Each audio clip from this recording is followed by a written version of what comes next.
ശബരിമല തീർത്ഥാടന കാലം ആരംഭിച്ചിരിക്കുകയാണ്. ദേവസ്വം ബോർഡ് പ്രസിഡന്റ് കെ ജയകുമാറും അതുപോലെ റാന്നി എം.എൽ.എയും ഒപ്പം ചേരുകയാണ്. സർ, തുടക്കം ആയിരിക്കുകയാണ്.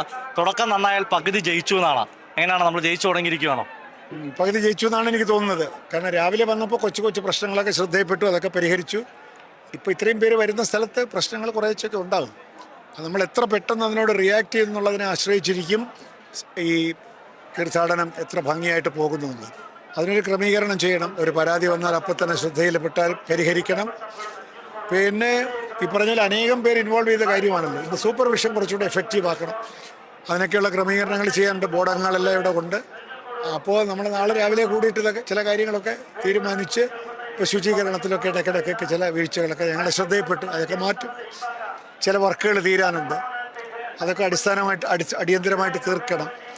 അങ്ങനെ ആരംഭ ദിവസങ്ങളിൽ സാധാരണ ഉണ്ടാകാവുന്ന കുഴപ്പങ്ങൾ ഉണ്ടായിട്ടില്ല എന്നാണ് ഞാൻ വിശ്വസിക്കുന്നത്. എവിടെയെങ്കിലും അങ്ങനെ വല്ലതും കുഴപ്പങ്ങളുണ്ടെങ്കിൽ നമ്മൾ പരിഹരിച്ചു പോകും. നമ്മൾ പ്രധാനമായി ആളുകൾ ചൂണ്ടിക്കാട്ടുന്ന കാര്യമുണ്ട്. ഇപ്പം വെർച്വൽ ക്യൂ ബുക്കിംഗ് ഫില്ലായെന്നാണ് ആളുകൾ വിളിക്കുന്നുണ്ട്. ഫില്ലായെന്ന് ഒരു ശുഭസൂചനയല്ല. കാരണം തീർത്ഥാടകർ ഇപ്പോഴും ഈ ക്ഷേത്രത്തെ വിശ്വാസത്തോടെ കാണുന്നത്. അതുകൊണ്ടാണ് വെർച്വൽ ക്യൂ ഫുള്ളാണ്. അതൊരു പോസിറ്റീവായിട്ട് കാണേണ്ട കാര്യമല്ലേ? തീർച്ചയായിട്ടും. കാരണം അയ്യപ്പൻ ഈ ഭക്തജനങ്ങളുടെ മനസ്സിൽ എങ്ങനെയാണ് പ്രവർത്തിക്കുന്നതെന്നുള്ളത് നമ്മളുടെ യുക്തിക്ക് അതീതമാണ്. നമ്മൾ യുക്തി കൊണ്ട് ഓരോന്ന് പറയും. ഇപ്പോൾ ഇപ്രാവശ്യം ആൾ കുറവായിരിക്കും, ഇവിടെ ഇത്തരത്തിലുള്ള ഒരു വേലയും പാടില്ല. അയ്യപ്പനും അയ്യപ്പൻ്റെ ഭക്തന്മാരുമായിട്ടുള്ള ബന്ധം നമുക്ക് നിർവചിക്കാനോ അതിനെപ്പറ്റി അഭിപ്രായം പറയാനോ പാടുള്ളതല്ല. അത് വളരെ സുശക്തവും സ്വകാര്യവുമാണ്. അവർ വരും, കാരണം അതാണ് ഇവിടുത്തെ ചൈതന്യം. അപ്പം നമ്മൾ അവരെ സഹായിക്കുന്നത് അയ്യപ്പനോട് ചെയ്യുന്ന ഏറ്റവും വലിയ സേവനമായിരിക്കും. ഒരു ചോദ്യം കൂടെ, അതായത് വെർച്വൽ ക്യൂ ബുക്കിംഗ് ആരും തീർത്ഥാടനത്തിനായി എത്തുന്ന ആരെയും തിരിച്ചുവിടത്തില്ലല്ലോ, അങ്ങനെ ഒരു തീർച്ചയായിട്ടും ഇല്ല. അങ്ങനെയൊക്കെ പറയും, വെർച്വൽ ക്യൂ ഇല്ലാതെ വരാൻ പാടില്ല.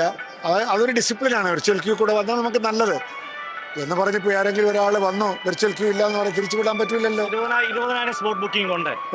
ആര് വന്നാലും ദർശനം അനുവദിക്കും അല്ലേ? തീർച്ചയായിട്ടും. അതിനല്ലേ നമ്മൾ ഈ ക്ഷേത്രം തുറന്നു വെച്ചിരിക്കുന്നത് ഈ ഭക്തർക്ക് വേണ്ടിയിട്ടാണല്ലോ. പിന്നെ വിർച്വൽ ക്യൂ തുടങ്ങിയ സമ്പ്രദായങ്ങളൊക്കെ എന്തിനാണ്? ഒരു ക്രമീകരണം. ഒരുപാട് പേര് ഒരു സ്ഥലത്ത് വരുമ്പോൾ സ്വാഭാവികമായിട്ട് നിയന്ത്രണം. നമ്മൾ ക്യൂ നിൽക്കുന്നത് എന്തിനാണ്? എല്ലാവരും കൂടെ പോയാൽ കാര്യം നടക്കില്ല. അതിനുവേണ്ടി അവർക്ക് സൗകര്യത്തിന് വേണ്ടിയിട്ടാണ്. അപ്പോൾ അതിന് അതീതമായിട്ടുണ്ടെങ്കിലും നമുക്കത് കൈകാര്യം ചെയ്ത് മുമ്പോട്ട് പോകും. നമ്മുടെ റാണി എം.എൽ.എ ഉണ്ട്. അങ്ങ് കവിയാണ്, അദ്ദേഹം കവിത ചൊല്ലുന്ന ആളാണ്. ഒരു കവിത പോലെ മനോഹരമാണോ ഇപ്പോൾ തീർത്ഥാടന കാലം? അല്ല, ഞാനത് മലയാളത്തിൻ്റെ ഏറ്റവും പ്രശോഭിത മുഖങ്ങളിലെ ഒരാളാണ് ജയകുമാർ സാറ്. മലയാളത്തിൻ്റെ ഒരു പ്രസാദം കൂടിയാണ്. ഞാൻ സൂര്യാംശു ഓരോ വയൽപ്പൂവിലും വൈരം പതിക്കുന്നുള്ള ആ വാക്ക്. അപ്പോൾ യഥാർത്ഥത്തിലൊരു അദ്ദേഹത്തിനെ പോലെ ആൾ ഇവിടെ വരുമ്പോൾ ഈ ഒരു ചൈതന്യത്തിലൊരു വൈരശോഭ കൂടി വരും. വലിയൊരു പ്രതീക്ഷയാണ്, വിശ്വാസമാണ് നമുക്കുള്ളത്. ശബരിമല തീർത്ഥാടനം സുഗമമായി സജ്ജമായി നടത്താൻ കഴിഞ്ഞതിൻ്റെ അഭിമാനം നമുക്കുണ്ട്. ഈ വർഷവും അത് അതിനേക്കാൾ വലിയ ചരിത്ര വിജയമാകുമെന്ന പ്രാർത്ഥനയാണ് ഈ സമയത്ത് പങ്കുവയ്ക്കാനുള്ളത്. ഞങ്ങൾക്ക് പുതിയ കവിതകളൊക്കെ പ്രതീക്ഷിക്കാമോ പുതിയ ദൗത്യത്തിൻ്റെ ഭാഗമായിട്ട്? കുറച്ച് സമയം കിട്ടണം, ഒറ്റയ്ക്കുള്ള സമയം കിട്ടണം.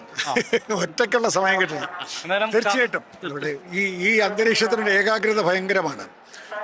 ഈ ബഹളമെല്ലാം കഴിഞ്ഞാൽ കുറച്ച് സമയമുണ്ടല്ലോ, അതൊരു അതീവ ധന്യമായിട്ടുള്ള ഏകാഗ്രത. കവിതയുടെ പിറവി നമുക്ക് ആഗ്രഹിക്കാം, കാരണം അതുകൂടി നമുക്ക് ആഗ്രഹിക്കാം, അതും പ്രതീക്ഷിക്കാം. തീർച്ചയായിട്ടും ഒരു കവിത പോലെ മനോഹരമായ ഒരു തീർത്ഥാടന കാലമാകട്ടെ എന്ന് ഞങ്ങളും ആശംസിക്കുന്നു. ക്യാമറമാൻ ആശ്രയോടൊപ്പം സുജു ടി ബാബു, കൈരളി ന്യൂസ്, പത്തനംതിട്ട.